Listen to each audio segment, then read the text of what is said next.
webinar da DGE sobre segurança no ensino à distância e desta vez vamos falar sobre proteção de dados.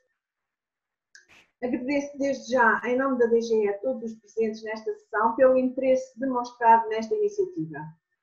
A gravação dos anteriores webinars está disponível na nossa página da ERTE e este também será aí disponibilizado. Com estes webinars semanais, serão 6 nesta série, vamos a meio, precisamente nesta altura, pretendemos debater e analisar questões relacionadas com a segurança de alunos, professores e famílias no estudo em casa. Na sessão de hoje, temos como convidado o Dr. Vítor Bernardo, da Comissão Nacional de Proteção de Dados, a quem desde já agradeço a disponibilidade para estar aqui connosco e que nos irá falar desta nova realidade que alunos e professores estão a atravessar, nomeadamente nas questões relacionadas com a proteção de dados. De relembrar que a Comissão Nacional de Proteção de Dados lançou recentemente orientações para a utilização de tecnologias de suporte ao ensino à distância. Para fazer a moderação deste webinar, temos connosco a doutora Isabel Batista, do Centro Nacional de Cibersegurança, a quem igualmente agradeço a disponibilidade para estar aqui connosco. Relembro que poderão colocar as vossas questões no bate-papo, no chat, e que no final teremos uma oportunidade para o Dr. Vítor Bernardo poder responder a algumas das questões levantadas. Desejando a todos um excelente webinar, passo desde já a palavra à doutora Isabel Batista. Então, muito boa tarde. É um gosto estar aqui nestes webinars da Direção-Geral da Educação.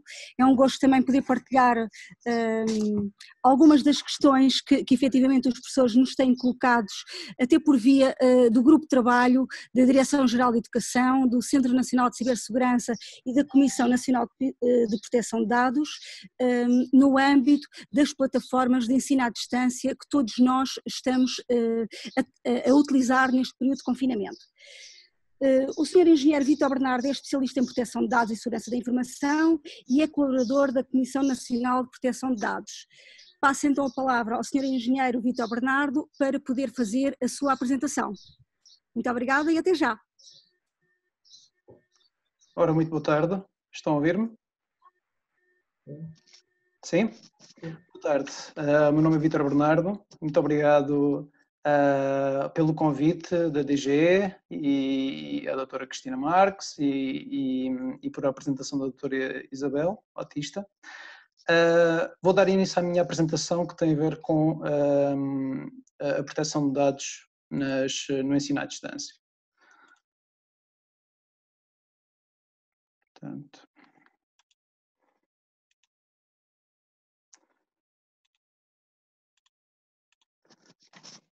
Portanto, o tema de hoje tem a ver é muito da ordem do dia, obviamente, com esta necessidade de confinamento.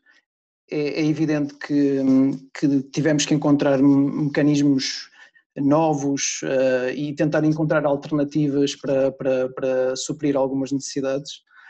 E eu queria já fazer aqui 2 preâmbulos relativamente a isso. A Comissão pretende também, através deste webinar, demonstrar que pretende ter uma postura mais pedagógica, porque entende que realmente tiveram que ser encontradas soluções que talvez não tenham sido, foram as possíveis a determinada altura, mas que podem ser melhoradas, nomeadamente do ponto de vista da proteção de dados. Portanto, é nessa qualidade que estou aqui hoje, numa postura de tentar passar algum conhecimento e pelo menos alertar para alguns riscos. A segunda ressalva que gostaria de fazer é que eu não sou docente, portanto peço que tenham alguma tolerância à minha linguagem, posso incorrer aqui em alguns termos menos adequados ao meio do ensino. Portanto, gostaria em primeiro lugar de apresentar os riscos para a privacidade na utilização das tecnologias de suporte ao ensino à distância. Eu refiro-me a elas como tecnologias de suporte ao ensino à distância porque elas não são realmente tecnologias de e-learning na maior parte dos casos. Um deles é aquele que estamos aqui a usar, o Zoom, é uma plataforma que é usada para videoconferência mas que foi largamente adaptada e fortemente utilizada para o meio académico. Entende-se a sua acessibilidade e que tenha sido um recurso apelativo, mas não é em si um suporte de ensino à distância. Naturalmente que temos a noção que tem sido usado nessa qualidade. Relativamente aos dados pessoais que podem estar envolvidos na utilização destas plataformas, eles podem ser muito variados. Temos a imagem e o som dos utilizadores, o som da fala nomeadamente, e do ambiente onde se encontram. Aqui esta parte do ambiente é importante. Nós estamos num contexto habitacional, temos a nossa vida, temos os nossos filhos, os nossos familiares que estão em casa, os nossos irmãos, e naturalmente que também essas pessoas podem estar envolvidas naquelas sessões de videoconferência ou conferências áudio que estão a ser mantidas. Daí este segundo ponto, a imagem e som de outros indivíduos presentes. Não são necessariamente só alunos e docentes, podem haver mais pessoas envolvidas. Para além das pessoas que estão nas nossas casas, há também o problema de nós, de forma acidental, revelarmos informação que pode ter a ver com a vida privada de outros. Imaginem que eu, ao fazer esta partilha de ecrã, sem querer tinha apresentado um Outlook pessoal ou qualquer informação pessoal de outro indivíduo. Portanto, poderia ter colocado aqui em risco a privacidade de terceiros, neste caso. O conteúdo das mensagens de Instant Messaging, naturalmente que nós procuramos ter o maior cuidado com as mensagens que escrevemos num chat, num ambiente de chat, mas obviamente que as crianças podem não ter essa noção, que estão a escrever num suporte que registra tudo o que eles estão a escrever. Dados observáveis durante a utilização das plataformas. Eu de seguida já vou apresentar o rol de tipos de informação que são registados por a maior parte das plataformas onde se inclui esta que estamos a usar, o Zoom.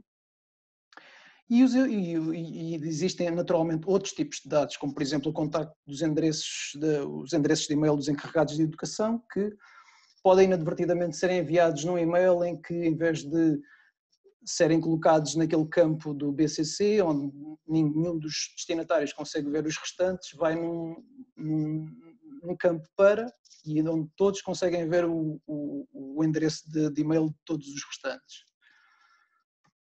Portanto, riscos para os titulares que podem advir daqui. Nomeadamente a gravação e a utilização indevida do vídeo e de som são, obviamente, o risco mais apreciável aqui, e especialmente o risco de discriminação e de consequente bullying, que não deixa de existir no ambiente virtual. Aliás, acho que creio até que seja expandido com esta dimensão virtual. Há o risco de vigilância à distância com a finalidade de controlar o desempenho profissional dos professores. Infelizmente deram entrada na CMPD diversas queixas que davam conta das direções a procurarem fazer algum tipo de controle através deste mecanismo. A ausência de uma atribuição clara das responsabilidades promove situações em que nem as instituições de ensino, nem os fornecedores das plataformas adotam as medidas adequadas de segurança. O que é que isto quer dizer? Como nenhum deles é necessariamente nenhum se impõe como responsável pelo tratamento, porque há um que diz, não, a plataforma não é minha, e há outro que diz, bom, mas eu só forneço um serviço. Então há aqui uma desresponsabilização de quem é que tem responsabilidades aqui. Perfil o risco de utilização indevida dos dados transferidos através das plataformas pelos fornecedores desses sistemas. Há, infelizmente, e nós vamos já ver de seguida, riscos das informações que nós transmitimos através destas plataformas irem parar às mãos de terceiros. Se olharmos para as questões, se olharmos para as políticas de privacidade, que infelizmente são documentos tipicamente densos e pouco apelativos, mas se olharmos para a política de privacidade de algumas plataformas, como por exemplo o Zoom, o Microsoft Teams ou o Google Meet, vamos verificar que, em primeiro lugar, eles têm a funcionalidade de permitir a gravação das sessões para o moderador. Portanto, há aqui já uma possibilidade do moderador ficar com o registro daquela sessão. Mas depois o que as próprias plataformas podem fazer por seu lado, e fazem-se garantidamente, é guardar alguma informação sobre os participantes. Alguns dirão, sim, é necessário para conseguir estabelecer uma ligação, uma comunicação de dados. É verdade, é necessário o endereço IP, como vocês veem aqui, o endereço IP e o endereço MAC, eventualmente, são indicadores meus que podem ser necessários para a transferência de informação, mas depois já entramos aqui numa série num rol de outras características do meu sistema que talvez não sejam realmente necessárias para me disponibilizarem um serviço. Portanto, o tipo e versão de sistema operativo, se uso câmaras ou não, se tem microfones ou não, quando é que me liguei, quando é que me desliguei, se tive conversas, as conversas ficam registadas, as conversas de chat ficam registadas. Portanto, a maior parte das plataformas deixam aberta a possibilidade de utilização da informação recolhida para outros serviços, desculpa, a maior parte das plataformas deixam aberta a possibilidade de ir buscar informação ao outro lado para completar a informação que eles próprios estão a usar sobre mim. Eles chamam isto enhancement, data enhancement, melhoramento dos dados. Não é muito claro onde é que eles vão buscar essa informação adicional e como é que a estão a juntar à minha. Mas a grande maioria das políticas não esclarecem sobre todos os cenários em que há a possibilidade de partilha de dados com terceiros. Não é claro o nível de acesso e controle que o responsável, a pessoa que estabelece a sessão de videoconferência, tem sobre aqueles dados que foram guardados. Posso eliminar, posso chegar àquela informação que efetivamente foi registada sobre os participantes ou não? E será que devo, não é? Naturalmente. Os dados tratados podem ser usados para melhoramento dos produtos. Esta, infelizmente, é uma questão transversal a todas as plataformas, todas elas pretendem proporcionar-nos um serviço mais completo e acabamos sempre com a possibilidade, com esta possibilidade em aberto de haver um algoritmo de inteligência artificial a trabalhar os nossos dados, como não sabemos efetivamente. Portanto, a adoção de plataformas de suporte ao ensino à distância deve ser precedida de uma análise dos riscos associados. O que é que tanto a CNPD como outras entidades recomendam? Bom, em primeiro lugar devem ser definidos, e eu foquei, deixa-me só fazer um preâmbulo, eu foquei muito estas recomendações e, no fundo, toda a minha intervenção em videoconferência, porque tenho a noção que é o elemento mais intrusivo de todas estas ferramentas de ensino à distância, é aquele para o qual somos mais vezes interpelados. Portanto, dirigi esta sessão muito para esse tipo de ferramentas. Portanto, devem ser definidos identificadores e palavras-passe de acesso para cada sessão de videoconferência. Sempre que a plataforma o permitir, devem ser usadas salas de espera para autorizar o acesso dos alunos, e se estão recordados daquelas questões que surgiram há pouco tempo relativamente a alunos ou a não alunos que estavam a entrar em salas de aula virtuais, alguns desses casos podiam ter sido mitigados simplesmente com a utilização de uma sala de espera. A captura de vídeo deve estar desligada sempre que não seja necessária. Os microfones dos participantes que não estejam a intervir devem estar desligados. Mais, o isolamento do docente ou aluno numa zona da habitação, isolamento aqui no sentido de reserva para evitar que haja uma captação inadvertida dos meus familiares, da minha habitação, idealmente uma zona mais livre de coisas, pessoas e objetos possível. As funcionalidades de partilha de ecrã e de envio de ficheiros devem estar desabilitadas, sempre que não exista a necessidade de utilização.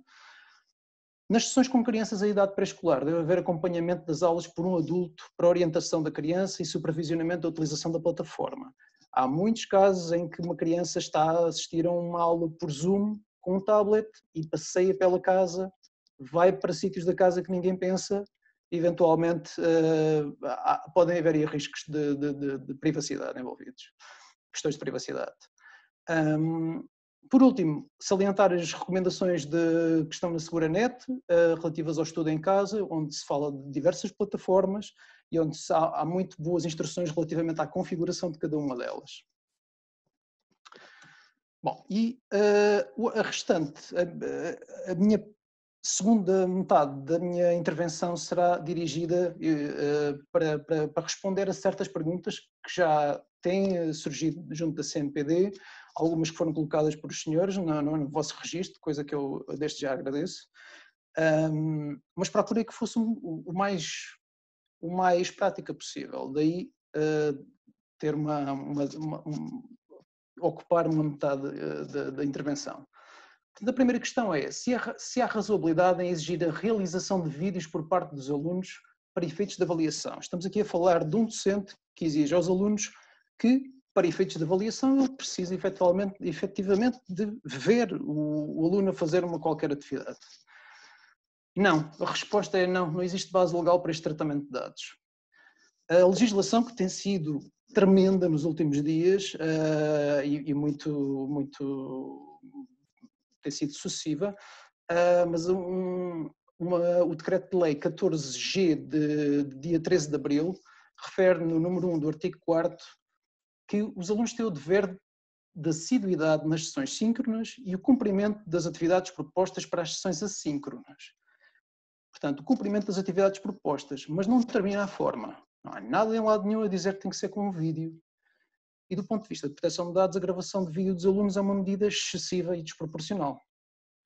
Especialmente porque comporta um grande risco de utilização indevida dos dados ou insegurança da informação guardada. Quem é que assegura que aqueles dados vão efetivamente ficar naquele computador que não poderá eventualmente ter um vírus que permite outros utilizadores acederem àquela informação?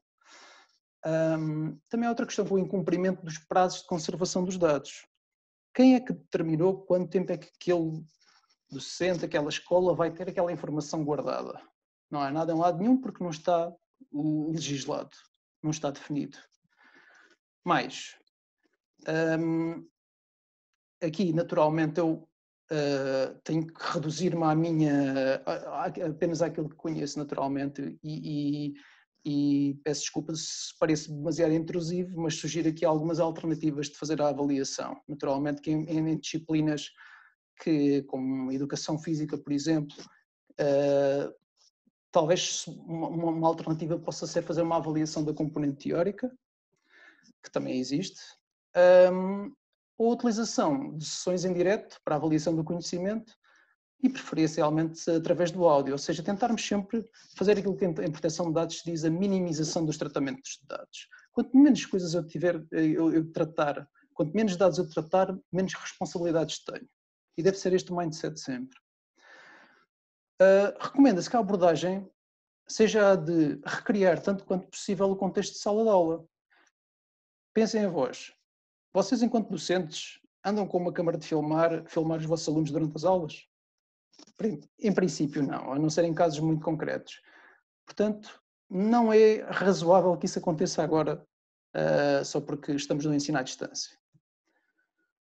Outra questão que está relacionada com a outra. A gravação de videoconferências é permitida, portanto, eu que estabeleci uma sessão de videoconferência, posso guardá-la no final? Bom, exatamente pelos argumentos que eu apresentei anteriormente, a resposta é obviamente não. Não existe base legal para este tratamento de dados. Do ponto de vista da proteção de dados, a gravação dos vídeos dos alunos e dos docentes é uma medida excessiva e desproporcional e tem os riscos que já referi há pouco. É lícito que os docentes recebam instruções para gravar vídeos das aulas como prova das aulas lecionadas. Esta é uma situação que temos tido muitas dúvidas em relação a ela. A resposta é também não. Esta medida é uma medida excessiva do controle da atividade do trabalhador. E ela tem muito a ver com uma outra orientação da CNPD que tem a ver com o controlo dos trabalhadores à distância, em regime de teletrabalho. Eu no final no último diapositivo, terão uma área de orientações onde podem encontrar também esta orientação. Nós nos endereçamos relativamente a isso, às questões de teletrabalho. Muito rapidamente, de acordo com o número 1 do artigo 20º do Código do Trabalho, o empregador não pode utilizar meios de videovigilância à distância no local de trabalho, mediante o emprego de equipamento tecnológico com a finalidade de controlar o desempenho profissional. Poderão dizer, mas o empregador não está a usar meios de vigilância à distância. Mas a questão aqui é que usa um mecanismo tecnológico para controlar o desempenho profissional do trabalhador. Portanto, não está aqui em causa, não é exatamente um sistema de GPS, na verdadeira acessão do termo, ou não é uma câmara montada sobre ele, mas, no entanto, estamos aqui efetivamente a exigir que faça uma gravação das aulas que dá. Por fim, se a direção da instituição de ensino entender necessário que exista um registro das aulas lecionadas, deve optar por uma plataforma que disponha dessa funcionalidade. Existem plataformas que registram o momento do início e do final da sessão e fica, obviamente, um registro da aula dada e dos participantes que lá estiveram. É lícito que os docentes recebam instruções para manter a sua câmara ligada durante as sessões? Não. Não há base legal que legitime esta exigência. É preferível que os docentes optem pela apresentação de conteúdos, um bocadinho como eu estou a fazer aqui hoje. Estou a passar-vos os conteúdos, vocês não precisam necessariamente estar constantemente a verem a minha imagem, estão ligados ao que é importante, são os conteúdos que vos estou a passar. O balanço entre a acrescida exposição do docente e as vantagens para as sessões justificam este tratamento de dados. No RGPD e na proteção de dados, desde sempre houve a necessidade de fazer este equilíbrio. Os riscos compensam, peço desculpa, as finalidades e os proveitos que eu vou tirar compensam os riscos que eu vou correr. Há uma verdadeira vantagem aqui. O RGPD é ainda mais expressivo em relação a isso, em se avaliar a necessidade. Uma outra questão. O professor pode exigir que um aluno ligue a câmara? O número 2 do artigo 5º do Decreto-Lei 14G, que já referi há pouco, dia 13, refere o seguinte: compete aos professores recolher evidências da participação dos alunos, tendo em conta as estratégias, os recursos e as ferramentas utilizadas pela escola e por cada aluno. Só que a recolha dessas evidências não tem necessariamente de passar pela captação de vídeo dos alunos. Pode limitar-se, por exemplo, ao reconhecimento da voz. Ainda assim, admite-se que possa existir a necessidade do docente confirmar se o participante que está ligado é efetivamente seu aluno. Imaginemos que pode ser uma primeira sessão em que o docente não está ainda, não consegue reconhecer ainda qual é o aluno que está ali em causa. Neste cenário, e para a finalidade prevista no artigo 5º, que foi o que vimos agora mesmo, o docente pode dar instruções para que o participante demonstre que é realmente aluno, sob pena de ser afastado de cada sessão caso não o faça. Uma das formas pode efetivamente passar pela ativação temporária da câmara. Este procedimento deve ser usado a título excepcional e não enquanto norma. Portanto, mais uma vez, tentar minimizar ao máximo os tratamentos de dados. Ativar a câmara, ok, muito bem, já o reconheci o aluno, pode desligar, porque daqui para a frente vamos continuar com o professor a expor os conteúdos do seu lado. Qual é a melhor alternativa para comunicar com os alunos quando não existe uma plataforma definida? Bom, sempre que possível, e isto foi uma recomendação da CNPD na sua orientação sobre as tecnologias de ensino à distância, é que sempre que possível devem ser usados os meios tecnológicos colocados à disposição pela instituição de ensino. Os docentes devem sempre usar as caixas de correio colocadas à disposição pela instituição para o contato com os alunos ou com os encarregados de educação, conforme o caso. Aqui refiro-me a caixas de correio institucionais. Desde que tenha sido dado consentimento válido, os docentes podem contactar os alunos ou os encarregados de educação através dos e-mails pessoais dos destinatários, portanto, com o consentimento. Sistemas de messaging e redes sociais não são considerados mecanismos apropriados para a comunicação entre a escola e o aluno. Não só porque têm tipicamente umas políticas de privacidade que são muito mais do ponto de vista de proteção de dados, mas também porque não deixam os conteúdos do lado das escolas. No fundo, quem usa este tipo de plataformas perde o controlo do que pode fazer e da informação que é guardada. Não há absolutamente controle nenhum dos dados nestes casos. Como proteger os dados pessoais no contexto pré-escolar? As aulas síncronas são adequadas para crianças do pré-escolar? Bom, aqui eu não sou pedopsicólogo, naturalmente, mas entendo que se reconheçam benefícios da videoconferência para manter a proximidade entre crianças desta faixa etária com os restantes colegas e os educadores. Salienta-se, no entanto, que pela sua idade se exigem ainda maiores precauções com a exposição excessiva das crianças. A participação em aulas síncronas deve estar precedida de consentimento por parte do encarregado de educação e, à partida, não se afigura a necessidade de gravação de imagens. Mais uma vez saliento que há crianças nesta idade são particularmente criativas durante as aulas e têm muita tendência para partilhar muita informação pessoal sobre o que a família fez, e podem pegar num portátil ou num tablet e, mais uma vez, circular com ele pela casa. Recomenda-se que exista uma supervisão da utilização destas plataformas por crianças neste contexto. Como podemos garantir que não há intrusão de terceiros em plataformas online de ensino à distância e utilização indevida de dados pessoais, códigos de acesso, fotografias e vídeos de alunos e professores? Bom, para cada sessão devem ser adotadas aquelas medidas que falámos inicialmente, portanto, criação de indicadores únicos e palavras-passe diferenciadas para cada sessão. Podem ser definidos procedimentos quanto à estrutura do nome.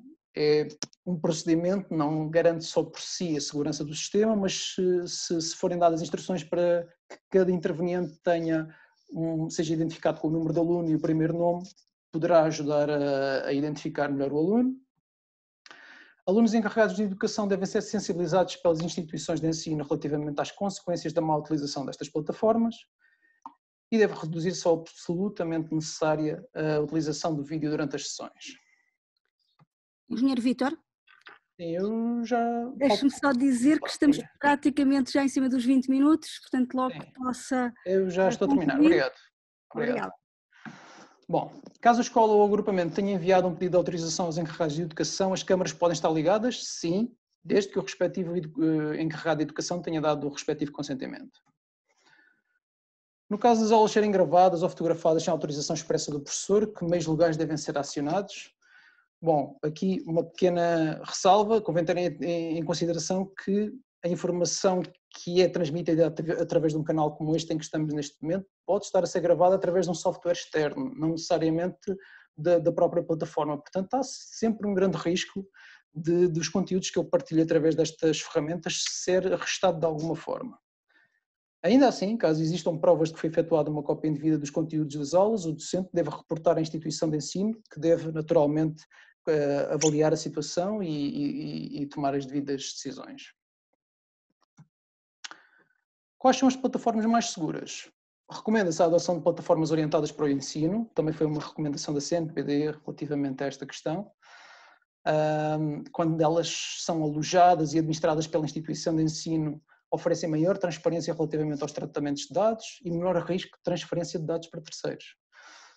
As plataformas mais conhecidas geralmente oferecem níveis razoáveis de segurança das comunicações. O problema maior delas não é necessariamente a segurança da comunicação, mas sim a forma como eles usam os nossos dados. E terminava com este diapositivo, onde apresento aqui uma ligação, que eu espero que depois os senhores depois possam usar, para onde podem consultar várias orientações da CNPD, nomeadamente as de ensino à distância e as de teletrabalho, como referi. E pronto, era só. Muito obrigado. Muito obrigada. Obrigado. Temos então aqui algumas questões, algumas semelhantes, acho que o engenheiro Vítor já respondeu. De qualquer maneira, a perspectiva pode ser ligeiramente diferente, portanto eu vou voltar a colocá-las. Ana Neves coloca uma questão que é a seguinte: é legítimo que o professor faça a gravação das sessões com os seus alunos? Se sim, é necessário pedir autorização aos intervenientes ou basta comunicar que está a gravar? E, por outro lado, é ainda necessário a autorização dos encarregados de educação. Isto porque muitas escolas colocaram a questão diretamente aos encarregados de educação no início do ano letivo. Portanto, o que os professores que estão aqui presentes a assistir a este webinar é se essa autorização chega ou não, ou é necessário mais alguma autorização. Portanto, referiu a gravação. A gravação, exatamente. De acordo com aquilo que eu lhe apresentei, a gravação, considera-se que não existe base legal para fazer a gravação de aulas, incluam ou não o docente, e portanto que do ponto de vista da CNPD não há o responsável está aí numa situação em que, para além de não ter base legal, que não legitima de todo o tratamento, tem ainda uma série de responsabilidades para com os titulares dos dados que dificilmente que consegue dar resposta, nomeadamente de limitação dos prazos de conservação dos dados, de acesso dos titulares à informação que foi registada. E, naturalmente, temos aí duas grandes questões de verdadeira necessidade e proporcionalidade, que são dois princípios básicos da proteção de dados. Não se reconhece uma verdadeira necessidade da gravação desses vídeos e parecem completamente excessivos de um ponto de vista de proteção de dados. Portanto, acima de tudo, essas duas. A questão que os professores de educação física e que os professores das disciplinas ligadas à educação musical, aos instrumentos, colocam é, então, como é que eles podem fazer a validação de que efetivamente os alunos estão a acompanhar as aulas se não houver uma efetiva gravação destes exercícios de educação física e das disciplinas de instrumentos. Bom, felizmente a de educação musical então recorda-me de uma série de teoria que está associada, portanto eu creio que tanto a educação física como a educação musical são duas disciplinas que têm uma grande componente teórica que pode ser aproveitada e que pode ser avaliada neste momento, até porque tenhamos em conta que estamos numa fase de transição que pode não durar assim tanto tempo, pode ou não durar, não sabemos neste momento, mas que permite que sejam exploradas essas componentes das disciplinas, nomeadamente a parte teórica. Quando referiu a expressão musical, a educação musical, há também a possibilidade naturalmente de se gravar um vídeo com qualquer instrumento e de remeter, não vejo qualquer problema nisso, portanto creio que há aqui a possibilidade de sermos criativos em relação a encontrar as formas certas para tratar estes assuntos. Ok. Outra questão ainda, não sei se é exatamente do âmbito da Comissão Nacional de Proteção de Dados, mas eu vou colocar a questão que é também alguns colegas que estão a assistir a este webinar colocam a questão sobre a utilização da VPN, se efetivamente a utilização da VPN é ou não legal. A utilização da VPN para fazerem o que exatamente? No fundo, para fazer o túnel, penso eu, Sim. que é para fazer o túnel relativamente à videoconferência que estão, ou à videoconferência, sim, exatamente, que estão a ter com os seus alunos. Isso aí, diremos que essa questão aí teria a ver com a segurança da comunicação. E realmente, naturalmente que não há confidencialidade, não há privacidade se não houver segurança da comunicação e naturalmente que a segurança das comunicações tem que ser endereçada. Mas, durante a minha intervenção, eu foquei essencialmente na questão de proteção de dados e da privacidade. E a privacidade tem a ver com a forma como depois os dados são usados quando são tratados por um determinado fornecedor de uma solução. Eu tenho sempre que passar por um fornecedor de uma solução, de um Zoom, de um Moodle, seja o que for, eu tenho sempre que ir ao servidor central. Agora, se vou por VPN ou não vou por VPN é indiferente, ele quando chega depois ao destino tem sempre que ser descodificado. Portanto, não vejo o que é que essa questão da VPN adiciona aqui à questão, sinceramente. Ok. Há aqui um participante que diz sim, a VPN é para a encriptação dos dados, mas mais importante é a forma como esses dados são usados pelo cliente final, portanto vai ao encontro de... Isso é como se nós disséssemos, ok, no caminho está tudo seguro, mas quando chega do ponto A ao ponto B, tanto o ponto A como o ponto B têm que conseguir ver a informação. Portanto, do meu ponto de vista não faz muita diferença. Ok, muito bem. Outra questão que também é colocada neste âmbito é como ocultar o IP. É necessário um serviço, tipicamente pago, para ocultar a visibilidade do IP ou dos outros dados? Sim, podem ser usados, isso são mecanismos, mas lá está. O IP é apenas um identificador meu. Há algumas técnicas que são apelidadas de device fingerprinting, que é no fundo uma impressão digital do meu dispositivo, em que eu consigo tirar uma impressão digital de alguém que se liga ao meu site ou à minha plataforma e nem preciso de olhar para o endereço IP. Eu posso olhar só para uma série de pequenas configurações, nomeadamente o tamanho do ecrã, quais são os tipos de letra que tem. Naquele caso que vos mostrei, surgiam lá se tinha colunas ou não, se tinha microfone ou não. Essas pequenas coisinhas, todas juntas, qual é a localização qual é o tipo de língua que eu uso, todas essas pequenas configurações são enviadas para estes fornecedores e todas agregadas conseguem produzir uma assinatura única. Portanto, há sempre esse risco de sermos tornados identificáveis, não é? De sermos identificados, não vão perceber que eu sou o Vítor ou que sou o João, mas vão conseguir perceber que há um dispositivo que já se ligou há 2 semanas e que se voltou a ligar hoje. E muito provavelmente a alteração do IP, eu diria que não vai fazer uma grande alteração em relação a isso, no resultado final. Ok, muito obrigada. Temos então uma última questão, que é relativamente aos grupos do WhatsApp, que fogem um bocadinho do âmbito desta apresentação, mas que foi uma questão que foi colocada recorrente relativamente aos grupos do WhatsApp. Se é possível, se devem ser utilizados, no fundo um comentário acerca da utilização destes grupos por parte de alunos e professores. O meu comentário é: eu não recomendo, não parece que seja o canal adequado, é uma rede social, é verdade que o WhatsApp até recentemente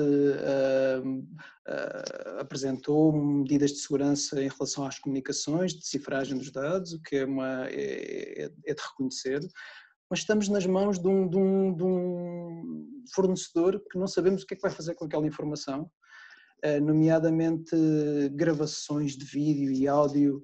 Nós não sabemos se aquilo está a ser usado para algoritmos de inteligência artificial, portanto, no fundo, podemos estar a ser produtos, não é? Costuma-se dizer, quando nós não pagamos nada por um produto, o produto somos nós. Agora, a questão é se nós estamos vocacionados para ser um produto ou não. Eu creio que no contexto escolar, no contexto do ensino, não é recomendável a utilização desse tipo de tecnologias. Muito obrigada pelas respostas a todas as questões que foram aqui colocadas. Muito obrigada também aos participantes pelas questões bastante pertinentes no âmbito das atividades que todos nós estamos neste momento a exercer, tanto em modelo de teletrabalho como modelo de telescola, entre aspas.